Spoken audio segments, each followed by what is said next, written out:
Dive deep with Badakila Pradeep ಕಾರ್ಯಕ್ರಮದ Ayurveda summit ನ ವಿಶೇಷ ಸರಣಿಯ ಈ ಸಂಚಿಕೆಗೆ ನಿಮ್ಗೆಲ್ರಿಗೂ ಕೂಡ ಸ್ವಾಗತ. ನಮ್ ಜೊತೆ ಡಾಕ್ಟರ್ ವಿಜಯ್ ಮೂರ್ತಿ ಅವರಿದ್ದಾರೆ. ನಮ್ಮ ಬೆಂಗಳೂರಿನವರೇ ಆಗಿರುವಂತಹ ಡಾಕ್ಟರ್ ಇದೀಗ ಲಂಡನ್ ನಲ್ಲಿ ಆಯುರ್ವೇದದ ಕಂಪನ್ನ ಪಸರಿಸೋ ಕೆಲಸವನ್ನ ಮಾಡ್ತಾ ಇದ್ದಾರೆ. ಬನ್ನಿ ಅವ್ರ ಜೊತೆ ಒಂದಿಷ್ಟು ಹೊತ್ತು ಮಾತಾಡೋಣ.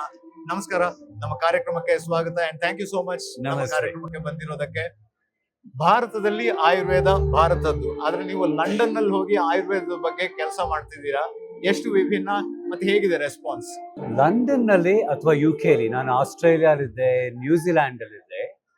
ನನಗೆ ಅರಿವಾಗಿದ್ದೇನೆಂದ್ರೆ ನಮ್ಮವರಿಗಿಂತ ಅವರು ಆಯುರ್ವೇದದ ಒಂದು ದಿನಚರಿ, ಋತುಚರಿ ಮತ್ತೆ ಹೇಗೆ ನಮ್ಮ ಆರೋಗ್ಯನ ಮೇಂಟೈನ್ ಮಾಡ್ಕೋಬಹುದು ಅನ್ನೋದ್ರಲ್ಲಿ ನಮಗಿಂತ ತುಂಬಾ ಆಸಕ್ತಿ ಇದೆ ಅವರು.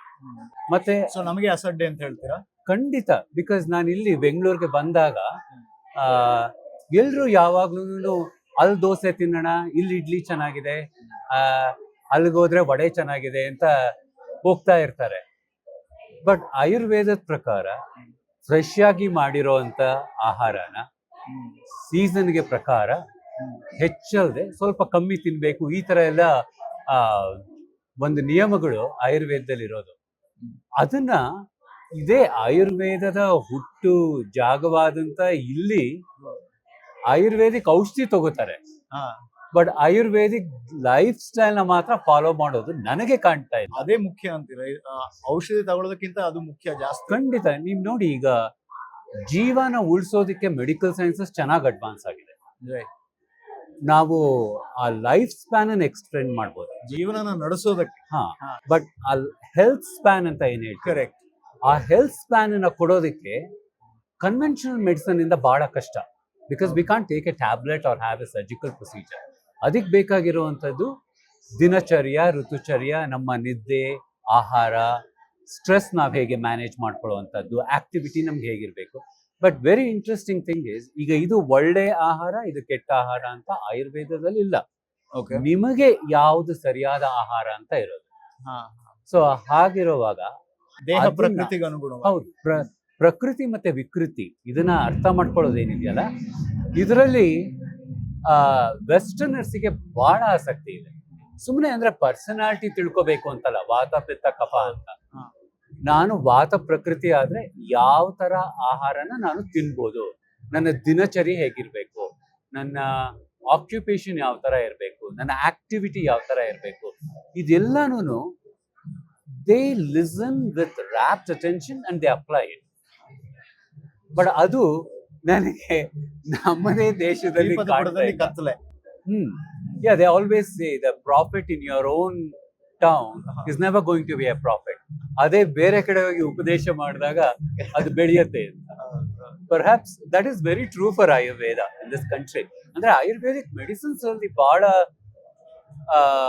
ಅಡ್ವಾನ್ಸ್ಮೆಂಟ್ ಇದೆ, ಅದರಲ್ಲಿ ಬಹಳ ಆಸಕ್ತಿ ಇದೆ. ಬಟ್ ಆಯುರ್ವೇದದ ದಿನಚರಿಯಲ್ಲಿ ನನಗನ್ಸ್ದಂಗೆ ಅಷ್ಟು ಆಸಕ್ತಿ ಇಲ್ಲಿ ಇಲ್ಲ. ಹಾಗಾಗಿ ನಾವಿಲ್ಲಿ ಕರ್ನಾಟಕದಲ್ಲೇ ನೋಡೋಣ, ಈ ಪಾಪ್ಯುಲೇಷನ್ ಅಲ್ಲಿ 12% ಡಯಾಬಿಟಿಸ್ ಇದೆ ಅಡಲ್ಟ್ ಪಾಪ್ಯುಲೇಷನ್ ಅಲ್ಲಿ. ಮತ್ತೆ depression and anxiety is more than 20%. ನಾವ್ ಏನ್ ಅನ್ಕೋತೀವಿ ಅಂದ್ರೆ ಕಲ್ಚರಲ್ಲಿ ನಮ್ಗೆಲ್ಲ ಗೊತ್ತಿದೆ ಆಯುರ್ವೇದ ಅಂತ. ಬಟ್ ಅಷ್ಟೇ ಇದೆ ನಮ್ಗೆ ಗೊತ್ತಿರೋದ್ರಿಂದ ಸಾಕು. ಬಟ್ ಅದನ್ನ ನಾವು ಅಪ್ಲೈ ಮಾಡ್ಕೊಳ್ಳಲ್ಲ. ಬಟ್ ಯುರೋಪ್ ನಲ್ಲಿ ಅಥವಾ ವೆಸ್ಟರ್ನ್ ಕಂಟ್ರೀಸ್ ಅಲ್ಲಿ ನಾ ಏನು ನೋಡಿರೋದು, ನ್ಯೂಜಿಲೆಂಡ್ ಇರ್ಬೋದು, ಹೇಗಂದ್ರೆ ಈಗ ನಮ್ಮವರೇ ಆಗ್ಲಿ, ಯಾವುದೇ ಒಂದು ವೆಸ್ಟರ್ನ್ ಥಾಟ್ ಅಥವಾ ವೆಸ್ಟರ್ನ್ ಕಾನ್ಸೆಪ್ಟ್ ಇದ್ರೆ ನಾವು ಅದನ್ನ ತುಂಬಾ ಆಸಕ್ತಿಯಿಂದ ಕಲ್ತ್ಕೋತೀವಿ. ಫಾರ್ ಎಕ್ಸಾಂಪಲ್ ಪಾಸ್ತಾ ಮಾಡ್ಕೋದನ್ನ ಕಲ್ತ್ಕೋತೀವಿ, ಕಪ್ ಕೇಕ್ಸ್ ಹೇಗ್ ಮಾಡೋದನ್ನ ಕಲ್ತ್ಕೋತೀವಿ. ಅದೇ ತರ ವೆಸ್ಟರ್ನರ್ಸ್ಗೆ ನಮ್ಮ ಇಂಡಿಯನ್ ಆಯುರ್ವೇದದ ಸಾರ ಏನಿದೆ ಅದನ್ನ ತಿಳ್ಕೊಳಕ್ಕೆ ತುಂಬಾ ಕುತೂಹಲ. ಯಾಕಂದ್ರೆ ಅವ್ರದೇ ಅಮೌಂಟ್ ಅಪ್ಲೈ ಅವ್ರದೇ ರಿಸಲ್ಟ್ಸ್ ಬಗ್ಗೆ ಹೇಳೋದಾದ್ರೆ, ಇನ್ನೊಂದು ಪ್ರಶ್ನೆ ಏನು ಅಂತಂದ್ರೆ, ಆಯುರ್ವೇದದ ಮೆಡಿಸಿನ್ಸ್ ಹೆಚ್ಚಾಗಿ ಇಲ್ಲಿನ ನೇಟಿವ್ ಮೆಡಿಸಿನಲ್ ಇದನ್ನ ಸಿಸ್ಟಮ್ ಅನ್ನ ಅಥವಾ ಪ್ಲಾಂಟ್ಸ್ ಇರ್ಬೋದು ಅಥವಾ ನ್ಯಾಚುರಲಿ ಅವೈಲೇಬಲ್ ಇಂಗ್ರೀಡಿಯೆಂಟ್ಸ್ ಇಂದ ಇಟ್ಕೊಂಡು ಮಾಡಿರೋದು, ಅದು ಫಸ್ಟ್ ಆಫ್ ಆಲ್ ಇಲ್ಲೇನೆ ಅದು ಸುಲಭದಲ್ಲಿ ಸಿಗ್ತಾ ಇಲ್ಲ. ಯಾಕಂದ್ರೆ ಒರಿಜಿನಲ್ ಫಾರ್ಮ್ ಅಥವಾ ಕ್ವಾಲಿಟಿಲಿ ಸಿಗ್ತಾ ಇಲ್ಲ. ಅಲ್ಲಿ ಹೇಗೆ ಅದರ ಬಳಕೆ? It's a very interesting question. C, ತುಂಬಾ ಮುಖ್ಯವಾದಂತ ಆಯುರ್ವೇದಿಕ್ ಹರ್ಬ್ಸ್ ಅಂತ ಏನ್ ಹೇಳ್ತೀವಿ, ಈಗ ಅಶ್ವಗಂಧ, ಶತಾವರಿ, ಬ್ರಾಹ್ಮಿ, ಅಥವಾ ಫಾರ್ಮುಲೇಷನ್ಸ್ ತ್ರಿಫಲ ತ್ರಿಕಟು ಈ ಥರದ್ದನ್ನೆಲ್ಲಾನು ಅದು ಇಲ್ಲಿ ರಾ ಮೆಟೀರಿಯಲ್ಸ್ನ ಕ್ವಾಲಿಟಿ ಟೆಸ್ಟಿಂಗ್ ಮಾಡಿ we get USDA certification. It goes through all the quality testing, purity ಚೆನ್ನಾಗಿರುವಂಥದ್ದು, ಕಂಟ್ಯಾಮಿನೇಷನ್ ಇಲ್ಲದೆ ಇರೋದು. ಅದನ್ನು that can be used in the UK and it is available. Okay, ಅಲ್ಲೇ ಬೆಳೆಯುವಂಥದ್ದು ಆಗಲ್ಲ, ಕಮ್ಮಿ ಆ ವಾತಾವರಣ ಖಂಡಿತ ಪೂರಕವಾಗಿ- ಸಾಧ್ಯ ಇಲ್ಲ. ಯಾಕಂದ್ರೆ ಆಯುರ್ವೇದಿಕ್ ಹರ್ಬ್ಸ್ ಲಾರ್ಜ್ಲಿ ಸಬ್ ಟ್ರಾಪಿಕಲ್ ಎನ್ವೈರನ್ಮೆಂಟ್ ಅಲ್ಲಿ ಚೆನ್ನಾಗಿ ಬೆಳೆಯುವಂಥದ್ದು. ಕೋಲ್ಡ್ ಕಂಟ್ರೀಸ್ ಅಲ್ಲಿ ಆಗಲ್ಲ. ಅದು ಸೂಟ್ ಆಗಲ್ಲ. ಬೆಳಿಬೋದು. ಫಾರ್ ಎಕ್ಸಾಂಪಲ್, ನಾನು ನ್ಯೂಜಿಲ್ಯಾಂಡ್ ಅಲ್ಲಿ ಅಥವಾ ಆಸ್ಟ್ರೇಲಿಯಾದಲ್ಲಿ ಅಶ್ವಗಂಧನ ಬೆಳಿಬೋದು. ಆದ್ರೆ ಅದರ ಸಾರ ಏನಿರುತ್ತಲ್ಲ, ನಾವು ಆಲ್ಕಲಾಯ್ಡ್ಸ್ ಯಾವಾಗ ಎಕ್ಸಾಮಿನ್ ಮಾಡ್ತೀವಿ, ಅಲ್ಲಿ ಅಶ್ವಗಂಧದ ಸಾರ that is very weak compared to ಇಲ್ಲಿ ಲೋಕಲಿ ಬೆಳೆದಿರೋ ಅಂಥದ್ದು. ಅದಕ್ಕೆ ವಾತಾವರಣ ಅಷ್ಟೇ ಮುಖ್ಯ ಅಂತ ಆಗುತ್ತೆ. ಖಂಡಿತ. ಜೀವನ ಶೈಲಿಯಲ್ಲಿ ಬಳಕೆ ಆಗುವಂತಹ ವಸ್ತುಗಳು ಹಾಗಿದ್ರೆ ಅದು ಅಲ್ಲಿ ಆಯುರ್ವೇದ, ಅದಕ್ಕೆ ಜೀವನ ಶೈಲಿಗೆ ಆಯುರ್ವೇದ ತುಂಬಾ ಹೆಲ್ಪ್ ಆಗುತ್ತೆ. ಯಾಕಂದ್ರೆ ಆಯುರ್ವೇದ ಕೇವಲ ಇಂಡಿಯಾಗ್ ಮಾತ್ರ, ಇಂಡಿಯನ್ ಜೀವನ ಶೈಲಿಗೆ ಮಾತ್ರ, ಇಂಡಿಯನ್ ಆಹಾರಕ್ಕೆ ಮಾತ್ರ ಅಂತ ಇಲ್ಲ. ಯಾಕಂದ್ರೆ ಆಯುರ್ವೇದದಲ್ಲಿ ನಿನ್ನ ಪ್ರಕೃತಿ, ವಿಕೃತಿ, ಕಾಲ, ದೇಶ, ವಯಸ್ಸು ತಿಳ್ಕೊಂಡಾಗ ಯಾವ ಆಹಾರ ನಮ್ಮ ಸುತ್ತಮುತ್ತ ಸಿಗುತ್ತೆ ಅದನ್ನ ಹೇಗೆ ಅಡಾಪ್ಟ್ ಮಾಡ್ಕೋಬಹುದು ಅನ್ನೋದೇ ಆಯುರ್ವೇದದ ತುಂಬಾ ಮಹತ್ವವಾದಂತ ಕಾಂಟ್ರಿಬ್ಯೂಷನ್. ನಿಜ. ಆ ವಿಸ್ಡಮ್ನ ಇಟ್ ಈಸ್ ಬಾರ್ಡರ್ಲೆಸ್, ಅದನ್ನ ಎಲ್ಲಿ ಬೇಕಾದ್ರೂ ಮಾಡ್ಬೋದು. ಬಟ್ ಆ ರೀಜನ್ ಸರಿಯಾಗಿ ಅದನ್ನ ಅಡ್ಯಾಪ್ಟ್ ಮಾಡ್ಕೊಳ್ಬೇಕಾಗುತ್ತೆ. ಖಂಡಿತ. ಯಾಕಂದ್ರೆ ಆಯುರ್ವೇದದಲ್ಲಿ ಡಿಸ್ಕ್ರಿಪ್ಷನ್ ಇದೆ. ಈಗ ಜಾಂಗಲ ಪ್ರದೇಶದಲ್ಲಿ ಅಥವಾ ಆ ಸಾಧಾರಣ ಪ್ರದೇಶ ಅಂದ್ರೆ ಎಲ್ಲಿ ಹೆಚ್ಚಿಗೆ ತುಂಬಾ ಶೆಕೆನೂ ಜಾಸ್ತಿ ಇರಲ್ಲ, ಚಳಿನೂ ಜಾಸ್ತಿ ಇರಲ್ಲ, ಸಮಶೀತೋಷ್ಣ ಆ ತರ ಪ್ರದೇಶಗಳಲ್ಲಿ ಯಾವ ರೀತಿ ಆಹಾರಗಳನ್ನ ಉಪಯೋಗಿಸ್ಕೋಬೇಕು ವಾತ ಪಿತ್ತ ಪ್ರಕೃತಿಯವರು. ಹಾಗೆ ಜಾಂಗಲ ಭೂಮಿಯಲ್ಲಿ ಬೆಳೆದಂಥದ್ದು ಯಾವ ತರ ಪ್ರಕೃತಿಯವ್ರಿಗೆ ಹೆಚ್ಚು ಉಪಯೋಗ ಆಗುತ್ತೆ ಅಂತ. ಅದೇ ರೀತಿ ಈ ಆಪ್ಯ ಅಂದ್ರೆ ಈ ವಾಟರ್ ಕಂಟೆಂಟ್ ಎಲ್ಲಿ ಜಾಸ್ತಿ ಇರುತ್ತೆ, ವಾಟರ್ ಬಾಡೀಸ್ ಅಲ್ಲಿ ಜಾಸ್ತಿ ಇರುತ್ತೆ, ಅಲ್ಲಿ ಇರುವಂತ ವ್ಯಕ್ತಿಗಳು ಯಾವ ರೀತಿ ಆಹಾರನ ತಿಂದರೆ ಅವ್ರ ಅಗ್ನಿ ಚೆನ್ನಾಗಿರುತ್ತೆ, ಆಮ ಹೇಗೆ ನಾವು ಪ್ರಿವೆಂಟ್ ಮಾಡ್ಬೋದು ಅನ್ನೋದು ಆಯುರ್ವೇದದಲ್ಲಿ ಕ್ಲಾಸಿಕ್ಸ್ ಅಲ್ಲಿ ಬಹಳ ವಿಸ್ತೃತವಾಗಿ ಹೇಳಿದ್ದಾರೆ. ವಾಟ್ ಈಸ್ ಇಂಟ್ರೆಸ್ಟಿಂಗ್ ಇಸ್, ಆಯುರ್ವೇದದಲ್ಲಿ ಒಂದು ಭೋಜನ ಕುತೂಹಲ ಅಂತ ಒಂದು ಟೆಕ್ಸ್ಟ್ ಬುಕ್ ಇದೆ. ಇದು ಆಕ್ಚುಲಿ 17th ಸೆಂಚುರಿಲಿ ಬರ್ದಿರುವಂಥದ್ದು. ಅದರಲ್ಲಿ ಕೇವಲ ಸಸ್ಯಾಹಾರ ಅಂತಲ್ಲ, ಮಾಂಸಾಹಾರಗಳನ್ನು ಪೂರ್ತಿ ಡಿಸ್ಕ್ರೈಬ್ ಮಾಡಿದ್ದಾರೆ. ಯಾವ ರೀತಿ ಮೇಕೆ, ಯಾವ ರೀತಿ ಜಿಂಕೆ, ಯಾವ ರೀತಿ ಬೇರೆ ಎಲ್ಲ ಮೀನು, ವನ್ಯಮೃಗಗಳು ವನ್ಯಮೃಗಗಳು, ಇದ್ರದೆಲ್ಲ ಕ್ವಾಲಿಟಿ ಏನು, ಇದನ್ನ ಜಾಂಗಲ ಪ್ರದೇಶದಲ್ಲಿ ಸಿಕ್ಕಿದ್ರೆ ಯಾವ ತರ ಪ್ರಕೃತಿ ಅವ್ರಿಗೆ ಇದು ಉಪಯೋಗ ಆಗುತ್ತೆ.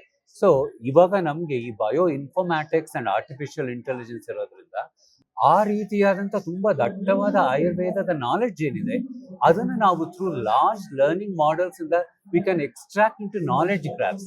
ಅದನ್ನ ನಾವು ನಮ್ಮ ಲೋಕಲಿ UK ಅಲ್ಲಿ ಅಥವಾ ಆಸ್ಟ್ರೇಲಿಯಾ, ನ್ಯೂಜಿಲ್ಯಾಂಡ್ ಅಲ್ಲಿ ಸಿಗುವಂತ ಆಹಾರಕ್ಕೆ ವಿ ಕ್ಯಾನ್ ಡ್ರಾ ಕಂಪ್ಯಾರಿಸನ್ಸ್. ಅದನ್ನ ಅಪ್ಲೈ ಮಾಡಿದಾಗ we see the same effect that is described in Ayurveda. So it is fascinating. Ayurveda actually ಈ ಲೇಟೆಸ್ಟ್ ಟೆಕ್ನಾಲಜಿ ಎಸ್ಪೆಷಲಿ AI ತುಂಬಾನೇ ಆಯುರ್ವೇದವನ್ನ ಇನ್ನಷ್ಟು ಪ್ರೊಪಗೇಟ್ ಮಾಡೋದಕ್ಕೆ ಹೆಲ್ಪ್ ಮಾಡುತ್ತೆ. ತುಂಬಾನೇ. ನಾನು ನಿಮ್ಗೆ ಉದಾಹರಣೆ ಕೊಡ್ಬೇಕಂದ್ರೆ ನನ್ನ ಕ್ಲಿನಿಕ್ ಅಲ್ಲಿ ಟ್ರೆಡಿಷನಲ್ ಆಯುರ್ವೇದದ ಜೊತೆಗೆ ನಾನು heavily science based, evidence based testing ಮಾಡಿ ನಂತರ ನನ್ನ ಪೇಷಂಟ್ಸ್ನ ಟ್ರೀಟ್ ಮಾಡೋದು. ಉದಾಹರಣೆಗೆ ನಾನು ಇಲ್ಲಿ ಬೆಂಗಳೂರಿನಲ್ಲಿ ಆಯುರ್ವೇದಿಕ್ ಡಾಕ್ಟರ್ ಆದ್ರೆ ನಾನು ಹೋದಾಗ ನೋಡಿ, ನಿಮ್ಗೆ ಮೋಸ್ಟ್ಲಿ ವಿಷಮಾಗ್ನಿ ಇದೆ ಅಥವಾ ನಿಮ್ಗೆ ತೀಕ್ಷ್ಣ ಆಗ್ನಿ ಇದೆ, ಮಂದಾಗ್ನಿ ಇದೆ ಅಂತ ಹೇಳಿದ್ರೆ ಪೇಷಂಟ್ಸ್ ಹೌದಾ ಏನ್ ಮಾಡ್ಲಿ ಅಂತ ಕೇಳ್ತಾರೆ. ನಾ ಏನ್ ಹೇಳ್ತೀನೋ ಅದನ್ನ ಅವರು ಪಾಲಿಸ್ತಾರೆ. ಬಟ್ ನನ್ನ ಪ್ರಾಕ್ಟೀಸ್ ನಲ್ಲಿ UK ನಲ್ಲಿ ಅವರಿಗೆ ಫಸ್ಟ್ ವಿಷಮಾಗ್ನಿ, ಮಂದಾಗ್ನಿ, ತೀಕ್ಷ್ಣಾಗ್ನಿ ಅಂದ್ರೆ ಗೊತ್ತಿರಲ್ಲ. Explain that first. Not only explanation, I have to demonstrate. ಅದನ್ನ ಡೆಮಾನ್ಸ್ಟ್ರೇಟ್ ಹೇಗೆ ಮಾಡೋದು ಅಂದ್ರೆ, ಈಗ ಗಟ್ ಮೈಕ್ರೋಬಿಯಲ್ ರಿಸರ್ಚ್ ಏನಿದೆ, ನಮ್ಮ ಕರ್ನಾಟಕದ ಕರಾವಳಿ ಪ್ರದೇಶದಿಂದ ಎಷ್ಟೋ ರಿಸರ್ಚ್ಗಳಿವೆ. ಗಟ್ ಮೈಕ್ರೋಬಯೋಮ್ ಹೇಗೆ ನೀನು ಕರಾವಳಿ ಪ್ರದೇಶದಲ್ಲಿ ಅದೇ ತರಕಾರಿ ಸಿಕ್ಕೋದನ್ನ ತಿಂದಾಗ ನಮ್ಮ ಹೊಟ್ಟೆಯಲ್ಲಿ ಈ ಗಟ್ ಮೈಕ್ರೋಬಯೋಮ್ ಯಾವ ರೀತಿ ಡೈವರ್ಸ್ ಆಗುತ್ತೆ, ಯಾವ ರೀತಿ ಅದು ಅಬಂಡೆನ್ಸ್ ಕ್ರಿಯೇಟ್ ಆಗುತ್ತೆ, ಅದು ಯಾವ ರೀತಿ ನಮ್ಮ ಇಮ್ಯುನಿಟಿ ಮೇಲೆ, ಬ್ರೈನ್ ಮೇಲೆ ಎಫೆಕ್ಟ್ ಆಗುತ್ತೆ, ಡೈಜೆಷನ್ ಮೇಲೆ ಎಫೆಕ್ಟ್ ಆಗುತ್ತೆ ಅನ್ನೋದು ಲಾರ್ಜ್ಲಿ ಬಯೋಕೆಮಿಸ್ಟ್ರಿಯಲ್ಲಿ ಸ್ಟಡಿ ಮಾಡಿದ್ದಾರೆ. The same thing is happening in the west. ನಾವು ಆಗ ನನಗೆ ನೋಡಿರೋ ಹಾಗೆ, ನಾನು ರಿಸರ್ಚ್ ಸ್ಟಡೀಸಲ್ಲೂ I am participating heavily in many research studies across Europe with many universities. ಅಲ್ಲಿ ನಾವೇನು ನೋಡಿರೋದಂದ್ರೆ, ಈ ವಾತ ಪ್ರಕೃತಿ ಇದ್ದು ವಿಷಮಾಗ್ನಿ ಇದ್ದವರಲ್ಲಿ ಕೆಲವು ಗಟ್ ಮೈಕ್ರೋಬಯೋಮ್ಗಳು ಸ್ಪೆಸಿಫಿಕ್ ಆಗಿ ಕಮ್ಮಿ ಇರುತ್ತೆ. ಈಗ ಬ್ಯೂಟರೇಟ್ ಅಂತ ಒಂದು ಅಂಶ ಇದೆ, ಅದು ಗಟ್ನ ಇಮ್ಯುನಿಟಿಗೆ ತುಂಬಾ ಇಂಪಾರ್ಟೆಂಟ್. ಆ ಬ್ಯೂಟರೇಟ್ ಅನ್ನೋ ಅಂಶ ಈ ವಾತ ಪ್ರಕೃತಿ ಮತ್ತೆ ವಿಷಮಾಗ್ನಿ ಇರೋರಲ್ಲಿ ಕಮ್ಮಿ ಇರುತ್ತೆ. ಅದನ್ನ ನಾವು ಸ್ಟಡಿ ಮೂಲಕ ನೋಡಿದೀವಿ. ಅದೇ ಈ ಪಿತ್ತ ಪ್ರಕೃತಿಯವರಲ್ಲಿ ಈ ಇನ್ಫ್ಲಮೇಟರಿ ಮಾರ್ಕರ್ಸ್ ಅಂತ ಏನಿರ್ತೀವಿ, ಕೆಲವೆಲ್ಲ ಮೈಕ್ರೋಬಯೋಮು ಇನ್ಫ್ಲಮೇಷನ್ ಕ್ರಿಯೇಟ್ ಮಾಡುತ್ತೆ ನಮ್ಮ ಗಟ್ಟಲ್ಲಿ. ಆ ಇನ್ಫ್ಲಮೇಟರಿ ಮಾರ್ಕರ್ಸ್ ನ ಹೆಚ್ಚು ಮಾಡುವಂತ ಗಟ್ ಮೈಕ್ರೋಬಯೋಮ್ ಪಿತ್ತ ಪ್ರಕೃತಿಯವರಲ್ಲಿ, ತೀಕ್ಷ್ಣಾಗ್ನಿ ಇದ್ದವರಲ್ಲಿ ಇರುತ್ತೆ. ವೆರಿ ಇಂಟ್ರೆಸ್ಟಿಂಗ್ಲಿ, ಈ ಕೆಲವ್ರಿಗೆಲ್ಲಾನು ತೂಕ ಕಳ್ಕೊಳ್ಳಲ್ಲ, ಸೇಮ್ ಆಹಾರ. ಉದಾಹರಣೆಗೆ ನೀವು ನಾನು ಒಂದೇ ಆಹಾರ ತಿಂದ್ರು ನನ್ ತೂಕ ಜಾಸ್ತಿ ಆಗ್ಬೋದು, ನಿಮ್ ತೂಕ ಕಮ್ಮಿ ಆಗ್ಬೋದು. ಅದ್ ಹೇಗೆ ಅಂತ ನೋಡಿದಾಗ, ಈಗ ಕೆಲವ್ರು ಹೇಳಿದ್ರೆ ಎಷ್ಟೇ ಡಯಟ್ ಮಾಡಿದ್ರು ಕಮ್ಮಿ ಆಗ್ತಾ ಇಲ್ಲ ಅಂತ ಹೇಳ್ತಾರಲ್ಲ, ಅಂತವ್ರಲ್ಲಿ the difference is our gut microbiome. ಇದು ಆಯುರ್ವೇದದಲ್ಲಿ ಮಂದಾಗ್ನಿ ಅಂತ ಹೇಳ್ತೀವಿ. ಅಂದ್ರೆ ಈ ಕಫ ಪ್ರಕೃತಿ ಇದ್ದವರಲ್ಲಿ ಮಂದಾಗ್ನಿ ನ್ಯಾಚುರಲ್. ಅವ್ರಿಗೆ ಅದೇ ಆಹಾರನ ಅವ್ರು ತಗೊಂಡ್ರು ಕೂಡ ಅವ್ರಿಗೆ ಏನಾಗುತ್ತೆ ಅಂದ್ರೆ, ಅವರ ಗಟ್ ಮೈಕ್ರೋಬಯೋಮ್ ಅದನ್ನ ಕನ್ವರ್ಟ್ ಹೇಗ್ ಮಾಡುತ್ತೆ ಅಂದ್ರೆ, ಎನರ್ಜಿನ ಜಾಸ್ತಿ ಪ್ರೊಡ್ಯೂಸ್ ಮಾಡೋ ಹಾಗೆ, ಫ್ಯಾಟ್ ನ ಜಾಸ್ತಿ ಸ್ಟೋರ್ ಮಾಡುವಂತ ಗಟ್ ಮೈಕ್ರೋಬಯೋಮ್ ಅವ್ರಲ್ಲಿ ಇರುತ್ತೆ. ಸೊ ಇದನ್ನ ನಾನು ನನ್ನ ಕ್ಲಿನಿಕ್ ಅಲ್ಲಿ ಯಾವಾಗ ಗಟ್ ಮೈಕ್ರೋಬಿಯಲ್ ಟೆಸ್ಟಿಂಗ್ ಮಾಡಿ ಅದನ್ನ ಅಸೆಸ್ ಮಾಡ್ತೀನಲ್ಲ, ಅವಾಗ ನನ್ನ ಪೇಷಂಟ್ಸ್ಗೆ they are very convince this make so much sense. That's why ನಾನು, me and my husband, we are eating the same food, but he is losing weight and I am not losing weight. Of course there is gender difference adala irutte, but ee gut microbial differences inda, agniya differences inda ನಾವು ಹೇಗೆ ಒಂದೇ ಆಹಾರ ಒಬ್ಬರಿಗೆ ಒಳ್ಳೇದಾಗ್ಬೋದು, ಇನ್ನೊಬ್ಬರಿಗೆ ಅಷ್ಟು ಒಳ್ಳೇದಾಗಲ್ಲ ಅನ್ನೋದನ್ನ we can demonstrate. ಈ ಒಂದು ಜ್ಞಾನ ಏನಿದೆಲ್ಲ ಆಯುರ್ವೇದದ್ದು, that has lot of scope, because when we combine Ayurveda with technology, we are at the cutting edge of defining the future of healthcare, and that is probably ಇಲ್ಲಿ ಗೊತ್ತಿಲ್ಲ, ಇಲ್ಲಿ ಇನ್ನೂ ಅದ್ರ ಬಗ್ಗೆ ಚರ್ಚೆ ಮಾಡ್ತಿರ್ಬೋದು, ಬಟ್ ವೆಸ್ಟ್ ಅಲ್ಲಿ ಅದು ಆಕ್ಚುಲಿ ಇಂಪ್ಲಿಮೆಂಟ್ ಆಗ್ತಾ ಇದೆ. One example is my clinic. Implement ಮಾಡಕ್ ಸಾಧ್ಯ, ಯಾಕಂದ್ರೆ ನಮ್ಗೆ ಆಕ್ಸೆಸ್ ಇದೆ ಆ ಟೆಸ್ಟ್ ಗಳೆಲ್ಲ ಮಾಡಲಿಕ್ಕೆ. So I am very excited about how Ayurveda has become so relevant in my practice. ಭಾರತದಲ್ಲಿ ಹೇಗೆ ಬದಲಾಗಬಹುದು, ಏನ್ ಮಾಡ್ಬೇಕಾಗಿದೆ, ಹಾಗಿದ್ರೆ what is lacking from people's attitude? ಭಾರತದಲ್ಲಿ ಆಕ್ಚುಲಿ ರಿಸೋರ್ಸಸ್ ತುಂಬಾ ಇದೆ, ತುಂಬಾ ಒಳ್ಳೆ ಸ್ಟಡಿಗಳು ಆಗ್ತಾ ಇದೆ. ಈಗ ನಾನು ಹೇಳ್ಬೇಕಂತಂದ್ರೆ, ಈಗ ಈ ಸಮ್ಮೇಳನ ಅಥವಾ ಈ ಸಮಿಟ್ ಏನಿದೆ, ಡಾಕ್ಟರ್ ಕಜೆ ನೋಡಿದಾಗೆ ಎಷ್ಟು ಪ್ರಾಪಗೇಟ್ ಮಾಡಿದ್ದಾರೆ. ಹಿ ಹಸ್ ಮೇಡ್ ಆಯುರ್ವೇದ ಆಕ್ಸೆಸಿಬಲ್.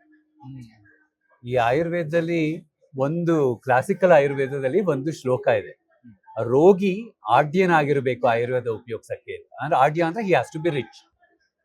ಬಟ್ ನಾವೀಗ ಡಾಕ್ಟರ್ ಕಜೆ ಅವರಂತ ಒಂದು ಪ್ರಾಕ್ಟೀಸ್ಗಳನ್ನ ನಾನು ನೋಡಿದಾಗ, ಯಾಕಂದ್ರೆ ನನ್ನ ಪ್ರಾಕ್ಟೀಸ್ ಲಂಡನ್ ನಲ್ಲಿ, they have to be wealthy to afford it, because ನಾವು ಆಯುರ್ವೇದನ ಅಷ್ಟು ಸುಲಭವಾಗಿ ಅಲ್ಲಿ ಪ್ರೊವೈಡ್ ಮಾಡ್ಲಿಕ್ಕಾಗಲ್ಲ. ಅಂತ ಕೆಲಸನ what I see doctor Kaje is doing. He has taken Ayurveda to millions. So ನಾನು ಯೂನಿವರ್ಸಿಟಿ ಆಫ್ ಆಕ್ಲೆಂಡ್ ಮತ್ತೆ ಯೂನಿವರ್ಸಿಟಿ ಆಫ್ ಟೆಕ್ನಾಲಜಿ ಸಿಡ್ನಿಯಲ್ಲಿ ನಾನು, when I was doing my research in public health, ನಮ್ಮ ಇಂಟೆನ್ಷನ್ ಏನಿತ್ತು ಅಂದ್ರೆ, ನಾವು ಹೇಗೆ ಆಹಾರ ಮತ್ತೆ ವಿಹಾರ ಈ ಒಂದನ್ನ ಸುಲಭವಾಗಿರುವಂಥದ್ದು, ಯಾಕಂದ್ರೆ ವರ್ಲ್ಡ್ ಹೆಲ್ತ್ ಆರ್ಗನೈಸೇಷನ್ ಏನ್ ಹೇಳುತ್ತೆ ಅಂದ್ರೆ, healthy choices must be easy choices. ಯಾವಾಗ ನಾವು ಹೆಲ್ತಿ ಚಾಯ್ಸಸ್ ನ ತುಂಬಾ ಕಾಂಪ್ಲಿಕೇಟ್ ಮಾಡ್ತೀವಿ, ಅವಾಗ ಜನ ಅದನ್ನ ಫಾಲೋ ಮಾಡಲ್ಲ. ಬಟ್ ನೀವು ಆಗ್ಲೇ ಒಂದು ಪ್ರಶ್ನೆ ಕೇಳಿದ್ರಿ, ಇಂಡಿಯಾಲಿ ಏನಾಗ್ತಾ ಇದೆ ಅಂತ. ಇಂಡಿಯಾಲಿ easy choices have become healthy choices. That's the problem, because easy choices are never healthy choices. Healthy choices we must make them easy choices. ಆ ರಿಸರ್ಚ್ ನಾವು ಮಾಡ್ತಾ ಇದ್ದಾಗ ನಮಗೆ ಈ ಆಯುರ್ವೇದದ ಪ್ರಿನ್ಸಿಪಲ್ಸ್ ನ ಉಪಯೋಗಿಸಿ we were trying to see if we can reduce complications of diabetes ಅದಲ್ಲ. ಸೊ ವೆಸ್ಟ್ ಅಲ್ಲಿ ನಾವು ಯಾವ ರೀತಿ ದಿನಚರಿ, ಆಹಾರ ವಿಹಾರ ಇದನ್ನ ಉಪಯೋಗಿಸಿ ಹೆಲ್ತ್ ಬರ್ಡನ್ ನ ಕಮ್ಮಿ ಮಾಡಬೇಕು ಅಂತ ನಾವು ಏನು ಯೋಚಿಸ್ತಾ ಇದ್ದೀವಿ, ಅದರದ್ದು ಎಲ್ಲ ಸ್ಟ್ರಕ್ಚರ್ ಕೂಡ ಆಲ್ರೆಡಿ ಆಯುರ್ವೇದದಲ್ಲಿದೆ. And when I see the access to Ayurveda ಈ ಸಮಿಟ್ ಅಲ್ಲಿ ನೋಡಿದಾಗ ಇಷ್ಟು ಜನ ಸಾವಿರಾರು ಜನ ಬಂದಿರೋದು, I am very excited. So ಇಂಡಿಯಾದಲ್ಲಿ ಬದಲಾಗಬೇಕಾಗಿರೋದು ಒಂದು ಇಂಡಿವಿಜುವಲ್ ಲೆವೆಲ್ ಆಟಿಟ್ಯೂಡ್. ಬಟ್ ಇಲ್ಲಿರುವಂತ ರಿಸೋರ್ಸ್ಗಳನ್ನ ನಾವು we should not take them for granted. ಅದನ್ನ ನಾವು ನಿಜವಾಗ್ಲೂ ಉಪಯೋಗಿಸ್ಕೋಬೇಕು.